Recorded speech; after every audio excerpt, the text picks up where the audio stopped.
हरे राम राम राम हरे हरे हरे कृष्ण कृष्ण कृष्ण हरे हरे राम राम राम हरे हरे हरे कृष्ण कृष्ण कृष्ण हरे हरे हरे राम राम राम हरे हरे हरे कृष्ण कृष्ण कृष्ण कृष्ण हरे हरे हरे राम राम राम हरे हरे हरे कृष्ण कृष्ण कृष्ण हरे हरे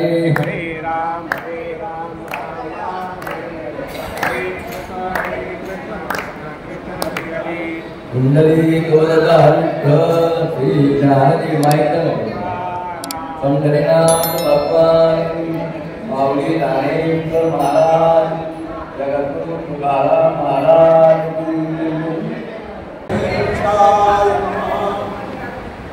ब्रह्मानंदं परमसुखदं केवलं ज्ञानमूर्तिं वन्दातीतं रहितं सद्गुरुं तं नमामि। गुरुर्ब्रह्मा गुरुर्विष्णु गुरुर्देवो महेश्वरः गुरु साक्षात् परब्रह्म तस्मै श्री गुरवे वसुदेवसुतं देवं कंसचाणूरमर्दनं देवकी परमानन्दं कृष्णं वन्दे जगन्नाथं कृष्णाय वासुदेवाय हरये परमात्मने प्रणतक्लेशनाशाय गोविन्दाय नमः। चरणं वाङ्कायं कर्मजं वा श्रवणनयनं वा निहितं वा सर्वमेव क्षमस्व। जय जय करुणाब्धे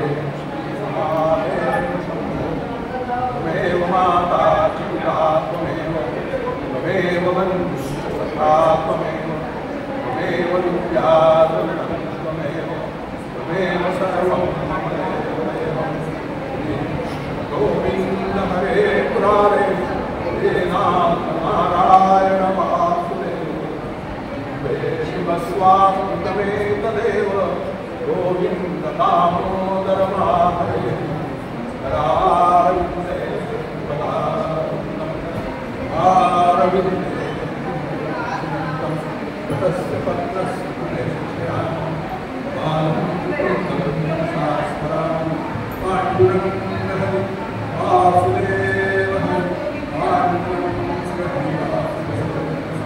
अलंकापुरी पुण्यभूमि पवित्र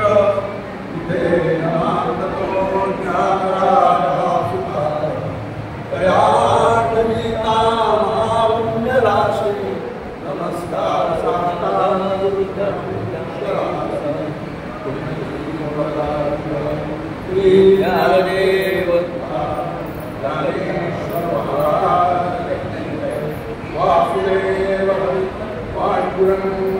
वासुदेव समचरण सरोजम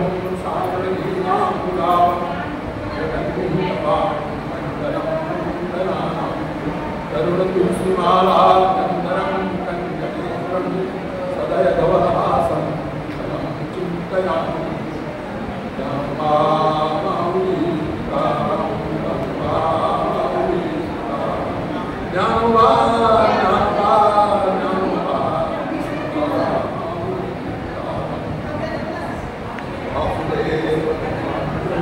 माऊली ज्ञानेश्वर महाराज आणि माझे भगवान श्रीकृष्ण दोघंही एकच आहेत. त्या कृष्ण जन्मामध्ये कृष्ण युगामध्ये त्या भगवंतांनी अर्जुनाला गीता सांगितली फक्त अर्जुनासाठी नव्हती तर ती सर्व जगातल्या जीवांच्या उद्धारासाठी सांगितलेली आहे. आपल्याला असं वाटतं की फक्त अर्जुनाला सांगितले असं नाही तर ही सर्वांच्या उद्धारासाठी आणि कितीही युग गेली तरी ही सत्य जे आहे हे शाश्वत सत्य ज्ञान आहे ते कदापि त्याचा व्हॅल्यू कमी होणार नाही. समजलं की असं चिरंतन तत्वज्ञान भगवंतांनी सांगितलं आणि माऊलींनी आपल्या या महाराष्ट्रातल्या लोकांच्या फार मोठे उपकार केले. त्यांनी मराठीमध्ये त्याचं अतिशय सुंदरपणे भावार्थ सांगितलेलं आहे. ट्रान्सलेशन नाही आहे लक्षात. ट्रान्सलेशन आणि भावार्थ त्याच्यात फार फरक आहे. काही काही लोकांचा गैरसमज होतो बऱ्याच वेळा. आपले वामन पंडित म्हणून एक मोठे कवी होऊन गेले, अतिशय स्वतःला बुद्धाचार्य समजत होते. त्यांनी सांगितलं की म्हणे ज्ञानेश्वरीमध्ये ट्रान्सलेशन केलेलं नाही आहे, मी करून दाखवतो. समजलं की. आणि त्यांनी त्याचं ट्रान्सलेशन केलं. 1,00,000 श्लोक त्यांनी त्यासाठी निर्माण केले. 1,00,000. पण तो ग्रंथ कुठं आहे ते अद्याप तुला समजलं की. कारण त्याच्यामध्ये भाव होता. समजलं की एखाद गोष्टीचा भाव त्याला समजला, त्याचं काय गुढ समजला तरच त्या लोकांना त्याला काहीतरी किंमत आहे. जसं ट्रान्सलेशनला काही किंमत नाही. समजलं की नाही. तर ह्या गोष्टींनी जर विचार केला तर हा दुसरा अध्याय, पहिला अध्याय फक्त प्रस्तावनापूर्वक आहे. त्याचा पहिला अध्याय प्रस्तावनापूर्वक. म्हणजे काय झालं, कोणत्या कारणास्तव ही गीता निर्माण झाली त्याचं पहिलं विवेचन आहे. ते परिस्थिती केली. आता दुसरा अध्यायापासून खरं म्हटलं तर तत्वज्ञानाला सुरुवात झाली. समजलं की नाही. त्यातल्या त्यात मुख्य सांगायचं म्हणजे सांख्यांचं तत्वज्ञान जे आहे. सांख्य हे ते तत्वज्ञान झालं म्हणतो आपण. गीतेमध्ये बराच वेळा त्याचा उल्लेख आहे. सांख्यज्ञान हे तत्वज्ञान काय आहे तर ते म्हणजे काय, कपिल महामुनींनी सांगितलेलं आहे ते तत्वज्ञान आहे. त्या ज्ञानाबद्दल सांगितलेलं आहे की तुम्हाला ज्ञानाने स्वतः करता येईल. तुमचं ज्ञान थोडं वाढत गेलं, हळूहळू वाढत गेलं की ज्ञान आणि तुम्ही परमात्मा तुम्ही एकच व्हा. जसं त्रिपुटी आहे, ज्ञान, नेता आणि ज्ञात्वा. समजलं की नाही. तर हळूहळू काय ते कमी कमी होऊन ज्ञान गेलं की ज्ञात्वा आणि ज्ञेय हे दोघांचं पण त्या ठिकाणी एकजूट ज्यावेळेला होती, ब्रह्मैक्य होतं, त्यावेळेला सुद्धा तुम्हाला परमात्म्याची प्राप्ती होते. असं ज्ञानाचा एक विशिष्ट सिद्धांत. तर त्याच्यामध्ये गीतेमध्ये अनेक सिद्धांत सांगितलेले आहेत. आणि तुम्हाला सांगायचं तात्पर्य म्हणजे असं आहे की जगातले जेवढे जेवढे तत्वज्ञ आहेत, जेवढे जेवढे संप्रदाय आहेत, जेवढे जेवढे धर्म आहेत, त्या सर्व धर्मांचं जे हे आहे तत्वज्ञान आहे ते सगळं याच्यामध्ये गीतेमध्ये आहे. त्याच्या व्यतिरिक्त जगामध्ये कुठलंही निराळं तत्वज्ञान नाही. आणि निर्गुण निराकारापासून सगुण साकारापर्यंत सर्व प्रकारचं तत्वज्ञान तुमच्या बाहुली त्याच्यामध्ये सांगितलेलं आहे. भगवान कृष्णांनी सांगितलेलं आहे. आता आज जो आपण हे घेणार आहे, श्लोक घेणार आहे, तर तो म्हणजे जीवनाचं यथार्थ तत्वज्ञान सांगणारा श्लोक अतिशय महत्वाचा आहे. प्रत्येकाने हृदयामध्ये ठेवावा असा आहे. तो काय आहे, वासासि किरणानि यथा विहाय नवानि गृह्णाति नरो वराणि तथा शरीराणि विहाय किरणानि नन्याति संयाति नवानि देहि नैनं छिन्दन्ति शस्त्राणि नैनं दहति पावकः चैनं क्रेदयन्तापो शोषयति मारुतः. जीवाचं जे स्वरूप आहे ते ह्याच्यामध्ये सांगितलं आहे. काय स्वरूप, ते शरीर जे आहे हे भिन्न आहे आणि आत्मा जो आहे हा भिन्न आहे. आम्ही आत्मा आणि शरीर एकच समजतो, तसं नाही. तर आम्ही काय प्रत्येक वेळा म्हणतो की हे मी केलं म्हणजे हे माझ्या शरीराने घडवलं असं. म्हणजे शरीर माझं फार सामर्थ्य समजले. माझी बुद्धी फार तीव्र आहे. असं आहे माझी बुद्धीने केलं, माझ्या मनाने केलं. तो माणसाचं अहंभाव निर्माण झालेला आहे. समजलं की हे सगळं मीच केलं, हे घर मीच बांधलं, हा बंगला मीच बांधलेला, ही शेती मीच घेतलेली आहे. समजलं की नाही, हे कुटुंब माझंच आहे, बायका मुलं सोनं नाणं सगळं काही जे काय माझं, ही गाडी माझीच आहे, सगळं माझं. अरे तुझं काहीच नाही आहे खरं सगळ्यांना. समजलं की नाही, माझं हे शरीर हे तुझं नाही आहे. ते पंचमहाभूत जे आहे त्यांच्यापासून बनलेलं आहे. म्हणजे भाड्याचं घर आहे. आणि भाडेकरू जो आपण भाडेकरू आहोत, जीवात्मा जो आहे भाडेकरू आहे. ज्या वेळेला वर्ण ऑर्डर येईल की घर खाली करा, त्यावेळेला खाली करायला पाहिजे. त्या ठिकाणी 1 मिनिट 1 सेकंद तुम्हाला ठेवणार नाही. समजलं की नाही? तर म्हणून आत्मा आणि शरीर ह्याचे जे काही महत्वाचा भाग जो आहे तो कुठल्याही जगातल्या जीवात्मा आहे त्याला लागू आहे.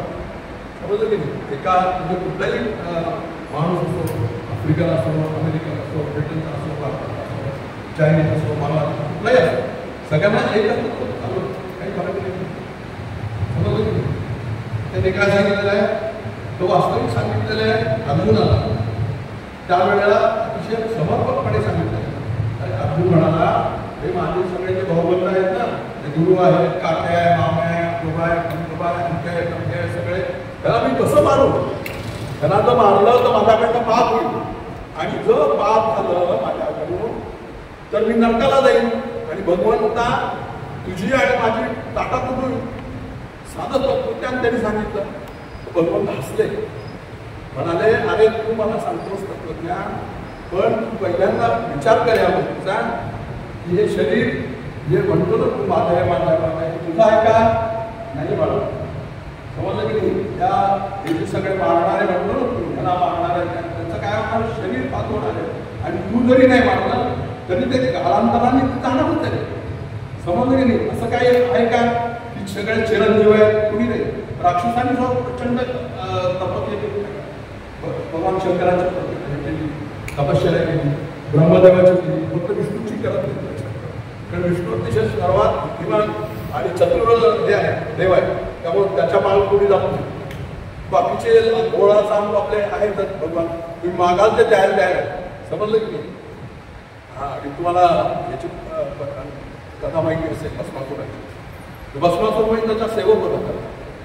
त्या सेवकाला काय झालं की तो ज्यावेळेला भगवान सकाळी याच्या योगासाठी बसत त्याने पूर्ण स्नान करून भस्म लावून करून व्यवस्थित एकांतात बसत काही नसतं, आणि त्याला रोज ताजं भस्म लावलं. तर कुठं ना कुठं तरी माणसं म्हणतातच. समजलं की एक दिवस तो गेला आणि वेळेवर येऊ शकला नाही. मग त्यांनी भगवंतांनी विचारला, बाबा तू का एवढा वेळ का लावलास? तर तो म्हणाला, मला माणसं गेलीच नाही करून, त्यामुळे मला सुद्धा मिळाली नाही. त्याच्यामुळे आकाशातून मला वर द्या की मी ज्याच्या डोक्यावरती हात ठेवेन त्याचं भस्म होऊन जाईल, म्हणजे तुम्हाला पटकन मी घेऊन येऊ शकेन असं त्यांनी तात्पर्य सांगितलं. भगवान बोला, त्यांनी लगेच सांगितलं तथा असतो. म्हटल्यानंतर त्यांनी म्हटले ठीक आहे बघूया आपण प्रयत्न. त्यांनी 1-2 ठिकाणी प्रयत्न केला, भस्म झाला. म्हटलं आता आपण शंकराचंच भस्म करू टाकू. म्हणून त्यांनी शंकराच्या मागे लागला. मग शंकराला लक्षात आलं, अरे अरे माझं भस्म करायला लागला, हे बरोबर नाही. मग ते पळत गेले ब्रह्मदेव. ब्रह्मदेव म्हणाले, अरे तुझं काय माझं पण भस्म करेल, चला विष्णूकडे होईल. मग विष्णूंनी त्या वेळेला फार सुंदर हे केलं, त्यातून मार्ग काढला आणि एका सुंदर स्त्रीचं रूप घेतलं आणि त्या भस्मासुराला सांगितलं. त्या भस्मासुराला मोहितच केलं. ते इतकं मोहित केलं की तो म्हणाला, मी तुझ्याशी लग्न करायला तयार आहे, असं आहे तसं आहे. कामाने तो मोहित झाला. मग त्यांनी सांगितलं, मी तयार आहे, पण माझी अट की मी जसं हे करेन, नृत्य करेन, मला विषय नृत्य करायला तसं तू करशील का? तुम्हाला काय सोपं आहे? नृत्य करायचं ना, करू ना. त्यात काय अवघड आहे? तुझं माझ्याशी लग्न करणं हेच महत्त्वाचं आहे. मग करता करता त्यांनी हातवारे जसे करायला सुरू केले, तसे करता करता करता विष्णूने एकदम हळूच असं डोक्यावरती हात केला. त्याप्रमाणे त्यांनी पण आपला हात डोक्यावर केला, त्याच्यात विसरून गेला देव, आणि मग त्याचं भस्म झालं. आणि त्या गोष्टीची समाप्ती झाली. सांगायचं तात्पर्य म्हणजे काय की हा देह तो काय महाभूतांचा आहे, हा हे आहे, जाणार आहे, देवानाच्या वेळी जाणार आहे. मग त्यांनी फार सुंदर रूपक आत्महत्या केले. माणसाचे जे कपडे असतात ना, तर ते कसे कालांतराने आता हा शर्ट मी वर्ष 2 वर्ष 3 वर्ष असे वापरत जर गेलो, काही कालानंतर तो जीर्ण होणारच नाही. धुवून करून वगैरे जीर्ण होणार, वस्त्र त्याला भोक पडणार, फाटणार, करणार. शेवटी का आपण वापरणार टाकतो, आपण तो टाकून देणार आणि दुसरा पण नवीन शर्ट घेऊ. अरे की नाही? वस्त्र तसाच आहे, वस्त्राचं तसंच आहे. तर तसं त्यांनी सांगितलं, हा आत्मा जो आहे हा काय करतो, कुठलंही शरीर हे झालं, जीर्ण झालं, तिथं आपण दुसरा शरीरात प्रवेश करतो. सांगत आपण इतकं सुंदरपणे सांगितलं त्यांनी. हे शरीराचं भाग आहे. त्याच्यानंतर दुसरा आहे आत्म्याचा भाग. तर आत्मा कसा आहे तर तो कधीही कुठल्याही शस्त्राने त्याला कापता येत नाही. नैनं छिन्नन्ति शस्त्राणि, कुठल्याही शस्त्राने त्याला आपण हे करू शकतो, कापू शकतो. नैनं छिन्नन्ति शस्त्राणि नैनं तन्ति पावकाः, कुठल्याही अग्नी त्याला जाळू शकतो. नैनं छिन्नन्ति शस्त्राणि नैनं तन्ति पावकाः न चैनं क्लेदयन्तः, पाण्यामध्ये तो भिजत नाही, समजलं की. आणि वाराही त्याला सुटू शकत. असा तो सनातन हे आहे, अंश आहे. तो आत्मा जो आहे तो अंश आहे. त्याचं कारण काय, तो माझा स्वरूपच आहे. छोटासा भाग आहे, समजलं की नाही. माझा स्वरूप फार प्रचंड आहे, प्रचंड मोठा आहे की नाही. आणि त्या स्वरूपाचा समजा एक टाकीमध्ये पाणी आहे, समजा 1000 गॅलन, त्यातला मी बाटलीवर पाणी घेतो, त्याचाच तो अंश आहे. बाटलीतलं पाणी आणि टाकीतलं पाणी काय फरक आहे का, तेच आहे. तसंच आहे हा जीवात्मा जो आहे, त्या जीवात्म्याने त्या अंशाला घेतलेलं असल्यामुळे त्याला वाटतं की मी हे आहे मरणाला असं काही. त्यामुळे तो निराळा आहे, हा निराळा आहे. रामायणामध्ये फार सुंदर कथा आहे. काय झालं, वाली आणि सुग्रीवांचं ज्यावेळेला युद्ध झालं, समजलं की. तर वाली जो होता तर तो महा बलवान होता, समजलं की. इतका बलवान होता की त्या सुग्रीवाला तो काही ऐकत नव्हता. मग त्याची त्यांनी संपत्ती घेतली, बायको त्याची, तो राज्य घेतलं आणि इतका बलाढ्य होता. आणि मग रामप्रभू ज्या वेळेला वनवासात आले त्यावेळेला तो सुग्रीव रामाच्या गेला आणि सांगितलं मला ह्याच्यातून वाचवा, म्हणाले ठीक आहे. जो भगवंताला शरण आहे, समजलं की नाही, तर त्याला भगवंत अभय देतो. तसंच त्यांनी सुग्रीवाला अभय दिले. काय जो शत्रू कोण आहे, तो म्हणाला, भगवान म्हणाले की तो सगळं दोघे दिसायला अतिशय सारखीच होते, काही फरक नाही, अतिशय सारखे. दोघेही बुद्धिमान होते, दोघे प्रबळ होते, गदा युद्धामध्ये असे प्रवीण होते. तर ते म्हणाले तू असं कर, तू युद्ध चालू कर आणि त्याला आधी हे कर, प्रवृत्त कर युद्धाला. आणि दोघांचं युद्ध झालं की काय करायचं, तुझ्या गळ्यामध्ये तू हार घाल, समजलं की. हार घाल म्हणजे मला जमले, कारण दोघांच्यामध्ये काही फरक नाही. तर तू हाराचा आहे, तो बिनहाराचा आहे, समजलं की. एवढ्याच्यातून मी त्याला बरोबर हे केलं. आणि मग करता करता मग त्यांनी ते युद्ध चालू झालं युद्ध. आणि मग रामाने काय केलं, का झाडाच्या मागून त्या वालीचा वध केला, त्याला मार्गाने मारला. त्याच्यानंतर वालीची जी बायको होती तारा, तर ती रामाजवळ आली. ती म्हणाली, प्रभू म्हणे माझ्या वालीनी काय तुमचं वैर केलं होतं, काय केलं होतं का, वैर तुमच्याशी काय केलं होतं, बरं मी तरी तुमच्याशी काय वैर केले का, मग माझ्या नवऱ्याला का मारलो तुम्ही, समजलं की नाही. माझ्या नवऱ्याला तुम्हाला मारायचा काय अधिकार आहे, समजलं की नाही. तर हे तुम्ही मला अन्याय केला होता. रामप्रभू म्हटले, आता तू म्हणली ना वाली हे आहे, तर तो वाली म्हणजे काय, शरीर म्हणजे वाली आहे का सांग ना. शरीर म्हणजे वाली असेल तर तो इथंच आहे, इथंच पडलेला आहे, त्याला घेऊन जा, समजलं की नाही. शरीर म्हणजे जर वाली असेल तर तो इथं आहे, तो घेऊन जा त्याला. तर ते म्हणाले नाही, मग आत्मा म्हणजे तो आहे का, त्याच्यातला आत्मा म्हणजे तो वाली आहे का. आणि जर तो आत्मा जर वाली असेल तर तो कधीच नष्ट होणार नाही, कुठल्या शस्त्राने मिळवणार नाही. त्यांनी हेच तत्वज्ञान त्यावेळेला राम अवतारामध्ये हेच सांगितलं. भगवंताचं सांगणं जे असतं ना, काही फरक नाही. मी त्याच्याशीही वैर केलेलं नाही आहे, तुझ्याशीही वैर केलेलं नाही आहे, समजलं की नाही. आता हा जो आहे तर केव्हा ना तर केव्हा ते जाणारच होता. आज मी नसता मारला तरी तो केव्हा ना केव्हा ते असं आहे का, एक 100 वर्ष 1000 वर्ष केव्हा ना केव्हा म्हणून तू काही वाईट वाटून घेऊ नकोस, समजलं की नाही. आत्मा तो चिरंतन आहे. आज तरी त्यावेळेला तो संदेश सांगितला, आज त्याच्या वेळेला सांगितलं. आता या संबंधात भावनेने सांगितलेलं आहे की पुढे येते नाश, नाशले येते पुनर्विधी, ते घटिया पूर्ण फार सुंदर विवेचन समजलं की हे संपूर्ण हे जे आहे पद्धती जी आहे ती चिरंतन राहणारी आहे. समजलं की आज तुम्हाला वाटतं की हा जिवंत आहे, समजलं की नाही, हा लहान बाळ आहे, मोठा होईल, हळूहळू करत करत करत म्हातारा होईल आणि एक दिवस तो नाही. बरोबर आहे की नाही?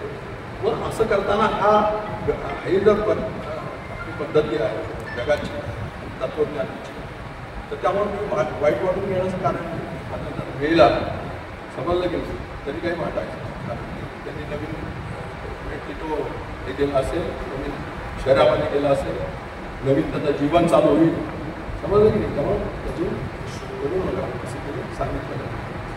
आता मला 2 गोष्टी सांगायच्या. एक म्हणजे संत महात्म्यांनी जे अवतार संपवले, आमच्या सामान्य लोक जे आहेत ते म्हणतील ते गेले, बरोबर आहे की नाही. संत महात्म्यांचं जीवन, नंतर आपले जे साधक आहेत त्यांचं जीवन आणि सामान्य जीवन, 3 टप्प्यात आपण तुम्हाला विचार करून संपूर्ण. तर पहिल्यांदा असा विचार केला तर संत महात्म्यांचा, आता सर्व संतांचे म्हणजे एवढं होऊन आता ते प्रवचन होते, पण थोडक्यात मी सांगणार. आमचे एकनाथ महाराज जे आहेत असे संत आहेत की त्यांनी 3 वेळा देह केला, समजलं की नाही. त्यांनी 3 वेळा देह केला. कसा ते तुम्हाला सांग. एकदा काय झालं की ते म्हणाले आता मला जायचं, ते केलं, आत्मा काढून टाकत शरीरात, त्यांच्या हातात असतं सगळं, समजलं की नाही. आणि हे झाल्यानंतर त्यांचं हे झाल्यानंतर तिरडीवर बांधलं वगैरे आणि घेऊन जाणार होतं, समजले. इतक्यात काय झालं की त्यांच्या घरासमोर राहणारी एक बाई, म्हातारी बाई होती, तर ती म्हणाली आजच त्यांना मरायचं होतं का काय, माझी आज पोरगी जाणार होती सासरी, चांगला दिवस मला वाटलं चांगला असेल म्हणून बिचारा हा मेला, आता आज अपशकुन झाला, समजलं की नाही. असं ती म्हणली तर ताबडतोब एकनाथ महाराज तिरडीवर उठले, म्हणाले अगं तुझ्या मुलीला घेऊन जा पहिल्यांदा, शास्त्री जाऊ दे, आजचा दिवस काय वाईट नाही, चांगला आहे, मी परत केव्हा तरी बरं, समजलं की नाही. असं हे झालं. त्याच्यानंतर परत दुसऱ्यांदा परत त्यांनी ठरवलं की आपण आता ते विसर्जन म्हणजे ब्रह्म विलीन करतो. दुसऱ्यांदा आणि संतांचं वैशिष्ट्य आहे एकनाथ महाराजांचं, त्यांनी सर्व समाजाला एकत्र केले, कुठल्याही समाजाचा त्यांनी तुच्छता केली नाही, सर्वांना त्यांच्या वाड्यामध्ये कीर्तन प्रवचनासाठी सर्वांना उभा होतो, समजलं की. त्यांचं चरित्र जर वाचलं आपण तर खरोखरी म्हणजे मी ऐकलेलं आहे लहानपणापासून म्हणून सांगतो. एकदा काय झालं, त्यांचे पूर्वज होते त्यांचं श्राद्ध होतं, श्राद्धाचा मोठा विधी होता आणि त्या विधीसाठी फार सुंदर असं भोजन बिजन वगैरे असं केलं होतं, बोलवलं त्यासाठी. आणि बाहेरच्या बाजूला झाडू मारणाऱ्या बायका अशा वाड्याच्या बाहेरून रस्ता झाडत त्यांना ते सुगंध आला आणि सुगंध आल्यानंतर त्यांना काय सुंदर आपल्याला मिळेल का, समजलं की नाही. तर ते म्हणाले की त्यांना त्यांच्या कामावर गेलं लगेच, त्यांचं फार तीक्ष्ण होतं. ते म्हणाले काय हरकत नाही, म्हणाले तुम्ही हातपाय धुवा, अंघोळ करा गोदावरी आणि ताबडतोब या तुम्हाला. आणि सगळे जेवढे हे होते त्यांच्या समाजातले लोक सगळ्यांना बोलवून घ्या म्हणून सगळ्यांना वाड्यामध्ये घेतलं आणि सगळ्यांना जेवण भरपूर घातलं, समजलं की नाही. आणि ही गोष्ट ब्राह्मणांच्या कानावरती गेली, त्याला फार धडपड झाला की आमच्या आधी ह्या लोकांना जेवण घातलं, समजलं की नाही, हे बरोबर नाही. त्यांनी काय केलं, इथं दरवाजाकडे लावले वगैरे आणि त्यांनी हे केलं, त्या आवाहन केलं. जे ब्राह्मणांचे जे पितर होते ना, वडील चुलते मामे आजी पडलेले तेवढे सगळ्यांना बोलवलं, सगळे आले, सगळ्यांना काही भोजन नाही. आणि हे येऊन बघतात तर अरे हा माझा आजोबा आहे, हा माझा काका आहे, माझा मामा, हे सगळे आले आणि आम्ही तसेच राहिलो. म्हणजे त्यांचं केवढं सामर्थ्य असेल संध्याकाळ, पण त्या मनामध्ये त्यांच्या खंत निर्माण झाली ब्राह्मणांच्या की हे काय बरोबर नाही, समजलं की नाही.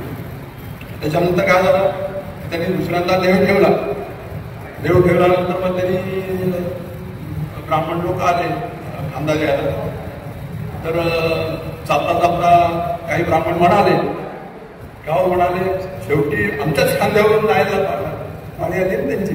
काय इतके दिवस त्यांनी हे केलं, मोठी क्रांती केली, सगळ्या समाजाला एकत्र केलं, हे केलं वगैरे, पण आज आम्हालाच खांदे द्यायची पाणी आली असं त्यांनी ऐकलं. आडकन उठले आणि म्हणाले, बघा मी आता तुमच्या खांद्यावरून जाणार नाही, मी स्वतःच नाही. समजलं की नाही? मग त्याच्यानंतर मग त्यांनी नाथषष्ठी हा जो हे आहे दिवस आहे हा निवडला. तर ह्या नाथषष्ठीचं वैशिष्ट्य आहे. त्यांची षष्टीला त्यांच्या गुरुची भेट झाली, त्यांना अनुग्रह मिळाला. समजलं की जनार्दन स्वामींनी त्यांना षष्टीच्या दिवशी. त्याच्यानंतर भगवान दत्तात्रयांची त्यांची जी भेट झाली गुरुजी करून, तो पण षष्टीचा दिवस होता.